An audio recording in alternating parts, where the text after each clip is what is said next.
ಸರ್ಕಾರ ಜನರ ಅಪೇಕ್ಷೆಯಂತೆ SITಯನ್ನ ಆದೇಶ ಮಾಡಿದೆ. ತನಿಖೆ ನಿನ್ನೆಯಿಂದನೇ ನಮ್ಮ ಅಧಿಕಾರಿಗಳು ಹೋಗಿ ತನಿಖೆಯನ್ನು ಪ್ರಾರಂಭ ಮಾಡಿದ್ದಾರೆ. ಆ ತನಿಖೆ ವರದಿ ಬರೋವರೆಗೂ ಕೂಡ ನಾವು ಯಾರು ಕೂಡ ಏನು ಹೇಳಿಕೆ ಕೊಡೋಕ್ಕೆ ಸಾಧ್ಯ ಇಲ್ಲ, ಯಾಕೆಂದರೆ ಅದು ಸಬ್ಜುಡಿಸ್ ಆಗುತ್ತೆ. ಆದ್ದರಿಂದ ತನಿಖೆ ವರದಿ ಬಂದ ಮೇಲೆ ನಾವು ಏನಾದರೂ ಕೂಡ ಹೇಳ್ಬೋದು.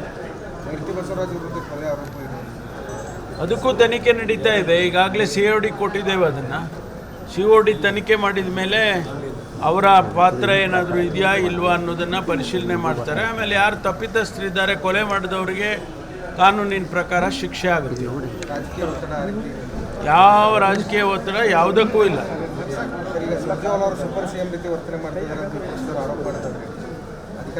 ಅದು ಅವರು ಆರೋಪ ಅಷ್ಟೇ ಅಲ್ವಾ, ಅದರಲ್ಲಿ ಯಾವುದೇ ಸತ್ಯಾಂಶ ಇಲ್ಲ. ನಮ್ಮ ಕರ್ನಾಟಕದ ಉಸ್ತುವಾರಿ ಪ್ರಧಾನ ಕಾರ್ಯದರ್ಶಿಗಳು ನಮ್ಮ ಪಕ್ಷದ್ದು, ಇದೇನು ಹೊಸದೇನಲ್ಲ.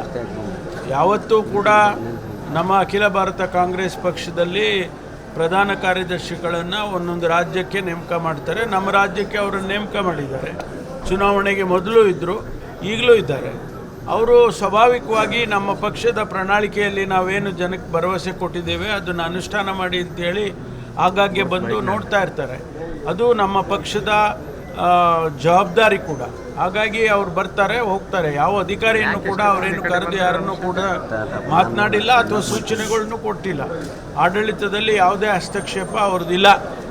ವಿರೋಧ ಪಕ್ಷದವರು ಬೇಕಂತೇಳಿ ಭಾರತೀಯ ಜನತಾ ಪಾರ್ಟಿ ಅವ್ರಿಗೆ ಇರಲಿ ಅಥವಾ ಜನತಾ ದಳದವ್ರು ಇರಲಿ ಬೇಕು ಅಂಥೇಳಿ ಇಲ್ಲ ಸಲ್ಲದ ಆಪಾದನೆ ಮಾಡ್ತಿದ್ದಾರೆ ಹೊರತು ಅದರಲ್ಲಿ ಯಾವುದೇ ಸತ್ಯಾಂಶ ಇಲ್ಲ.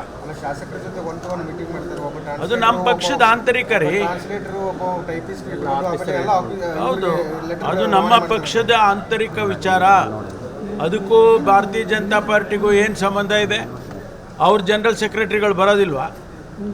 ಅವರ ಜನರಲ್ ಸೆಕ್ರೆಟರಿಗಳು ಬಂದು ಅವ್ರ ಪಕ್ಷದವ್ರನ್ನೆಲ್ಲ ಯಾಕೆ ಮಾತಾಡಿಸ್ತಾರೆ? ಮತ್ತೆ ಅದೇ ರೀತಿ ನಮ್ಮ ಪಕ್ಷದ ಜನರಲ್ ಸೆಕ್ರೆಟರಿನೂ ಕೂಡ ಬರ್ತಾರೆ. ನಾವು ಜನಕ್ಕೆ ಭರವಸೆ ಕೊಟ್ಟಿದ್ದೇವೆ, ಮಾತು ಕೊಟ್ಟಿದ್ದೇವೆ. ಅನೇಕ ವಿಷಯಗಳಲ್ಲಿ ನಾವು ಜನಕ್ಕೆ ತಿಳಿಸಿದ್ದೇವೆ, ನಾವು ಇಂಥ ಕೆಲಸ ಮಾಡಿಕೊಡ್ತೀವಿ ಅಂತೇಳಿ. ಅದು ಮಾಡ್ತಾರಾ ಇಲ್ವಾ ಅಂತೇಳಿ ನಮ್ಮ ಪಕ್ಷದವ್ರು ನೋಡಲೇಬೇಕಲ್ವಾ, ಅದಕ್ಕೆ ಬರ್ತಾರೆ. Thank you. ಕೇಂದ್ರ ಸರ್ಕಾರ ಇಲ್ಲಿವರೆಗೂ ನಾವೇನು ಕೇಳ್ಕೊಂಡಿದ್ದೇವೆ ಅಷ್ಟನ್ನು ಕೊಟ್ಟಿಲ್ಲ. ಯೂರಿಯಾ ಕಡಿಮೆ ಇದೆ, ಅದಕ್ಕಾಗಿ ಜನ ಇವತ್ತು ಯೂರಿಯಾ ಬೇಕು ಅಂತೇಳಿ ಕೇಳ್ತಿದ್ದಾರೆ. ಸ್ವಾಭಾವಿಕವಾಗಿ ನಮಗೆ ನಾವು ಕೇಳಿದಷ್ಟು ಗೊಬ್ಬರ ಕೊಡಬೇಕಲ್ವಾ? ನಾವು ಕೇಳಿದಷ್ಟು ಗೊಬ್ಬರ ಕೊಡಬೇಕಲ್ಲ. ನಮ್ಮ ಹತ್ರ ಏನು ಸ್ಟಾಕ್ ಇದೆ ಅದನ್ನು ಎಲ್ಲರಿಗೂ ಹಂಚಿದ್ದೇವೆ, ಇನ್ನೂ ಹಂಚ್ತೇವೆ. PCAP ಸದ್ಯದಲ್ಲೇ ಕೊಡ್ತೇವೆ. ತೀರ್ಮಾನ ಆಗಿದೆ, ಸರ್ಕಾರದ ಆದೇಶ ಆಗಿದೆ. ಮುಖ್ಯಮಂತ್ರಿಗಳು ನಾವು ಎಲ್ಲ ಸೆಲೆಕ್ಟ್ ಮಾಡಿದ್ದೇವೆ ಆಲ್ರೆಡಿ.